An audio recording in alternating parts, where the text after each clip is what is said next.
Rukuk, Allahu Akbar. Kepala jangan terlalu mendongak seperti kuda jantan melihat kuda betina.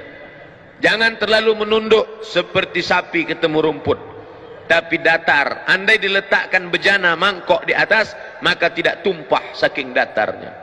Subhana rabbiyal azim wa bihamdih, subhana rabbiyal azim wa bihamdih, subhana rabbiyal azim wa bihamdih. Saudara kita yang dari Muhammadiyah ngambil riwayat yang enggak pakai wa bihamdih. Subhana rabbiyal azim, subhana rabbiyal azim, subhana rabbiyal azim, enggak pakai wa bihamdih. Ada lagi bacaan rukuk, ada subuhun qudus rabbul malaikati war ruh. Ada lagi subhanakallahumma wa bihamdika asyhadu an la ilaha illa anta allahumma rabbighfirli. Ada saya tuliskan beberapa bacaan-bacaan rukuk. Sami Allah. Beda bacaan ketika tulang sedang bungkuk dengan tulang sudah lurus. Ketika antara bengkok dengan lurus, Sami Allahu liman hamidah. Enggak pakai alif. Sami Allahu liman hamidah. Ini ada imam yang baca panjang. Sami Allahu liman hamidah. Ternyata nama istrinya Hamidah.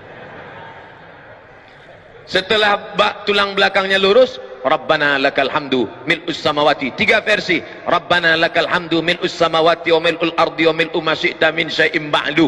Sedangkan mazhab Bali pakai riwayat yang pakai wa. Sami Allahu liman hamidah. Apa kata mubaligh di belakang? Itu yang pakai mikrofon di belakang tadi namanya mubaligh. Dari kata balagha yuballighu tablighan, muballigh yang menyampaikan suara ke belakang. Sami Allahu liman hamidah. Rabbana walakal ham. Kenapa di Arab Saudi pakai walakal ham? Kenapa kita enggak pakai walakal ham?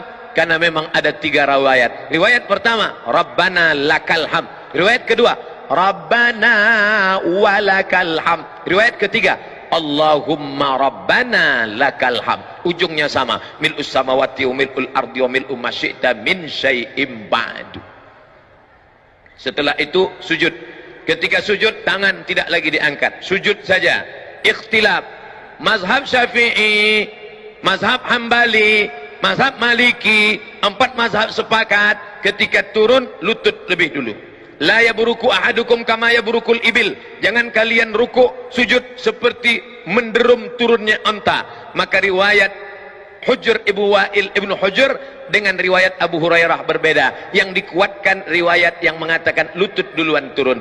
Allahu Akbar. Lutut dulu, setelah lutut baru tangan. Tapi dalam kitab sifat solat Nabi Syekh Albani, tangan lebih dulu, telapak tangan lebih dulu. Allahu Akbar. Habis itu baru lutut, baru kening. Hanya 2 mazhab saja.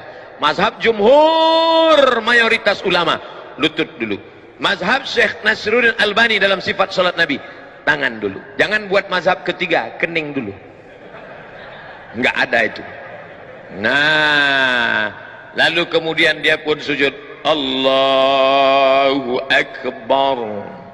Subhana rabbiyal a'la wa bihamdihi, subhana rabbiyal a'la wa bihamdihi, subhana rabbiyal a'la wa bihamdihi. Allahu Akbar. Inilah yang banyak dilalaikan, dilupakan orang. Pada saat ini kita sedang meminta 8 permintaan kepada Allah. Rabbighfirli warhamni wajburni warfa'ni warzuqni wahdini wa'afini wa'fu anni. 8 proposal kepada Allah. Tapi banyak orang yang tidak ingat entah apa yang dia katakan kepada Allah. Rabbighfirli, please forgive me, oh my God. Warhamni, please bless me. Wajburni warfa'ni warzuqni wahdini wa'afini wa'fu anni. Khusyukkan kepada Allah Subhanahu wa taala. Kita sedang bersimpuh di hadapan Dia yang menciptakan presiden dan wali kota, yang menciptakan segala makhluk, raja-raja. Kita bukan bersimpuh di hadapan penguasa, tapi di hadapan yang maha kuasa. Ya dzal jalali wal ikram, ya fa'alul lima yurid, ya man qada amran innama yaqulu lahu kun fayakun. Setelah itu sujud. Allahu Akbar. Subhan rabbiyal a'la wa bihamdi, subhan rabbiyal a'la wa bihamdi, subhan rabbiyal a'la wa bihamdi. Ketika akan bangkit bangun naik ke atas, maka dianjurkan jilsatul istirahah. Jangan langsung bangun, tapi duduk istirahat. Allah. Ini yang disebut duduk istirahat. Duduk istirahat, baru bangkit ke atas. Duduk istirahat dulu. Setelah duduk istirahat, sunnah hukumnya, barulah bangkit bangun ke atas. Ketika bangun ke atas, wa ya'tamidu ala rahatihi, Nabi bertumpu kepada telapak tangan. Ya'tamidu ala rahatihi, bertumpu kepada telapak tangan. Allah, tumpu telapak tangan. Tapi tadi saya melihat Ustadz Arifin bertumpunya tidak dengan telapak tangan, tapi dengan loh, berarti Ustaz ngelihat? Iya, mata saya kan terbuka. Waktu bangun bertumpu begini. Itu riwayatnya apa? Itu hadis, namanya hadis al-ajin. Ajana, membuat adonan tepung gandum. Orang Arab kalau buat tepung gandum itu dicampur pakai minyak samin, minyak sapi. Nggak bisa gini. Kalau gitu bakwan. Tapi buat adonan tepung gandum gayanya gini. Oh, gitu. Karena dia kental sekali. Maka ketika dalam hadis kal-ajin, bangun seperti orang yang buat adonan tepung gandum, maka bangunnya begini. Ikhtilaf. Yang satu mengatakan wa ya'tamidu ala rahatihi. Yang kedua mengatakan, Ustaz pakai yang mana? Saya pakai ala rahatihi. Tapi saya tak menyalahkan yang pakai. Atau begini. Tapi yang unik pendapat Syekh Ibn Utsaimin, ulama Saudi Arabia. Kata Syekh Ibn Utsaimin, ala rahatihi begini, kal ajin atau begini, au bi ghairihima, atau selain keduanya. Halo, ada lagi selain kedua? Ya, bisa begini, bisa begini, atau dia pemain karate, dia bangun begini. Ini masalah bukan rukun, bukan syarat, bukan sunat. Bukan rukun, bukan syarat, bukan sunat.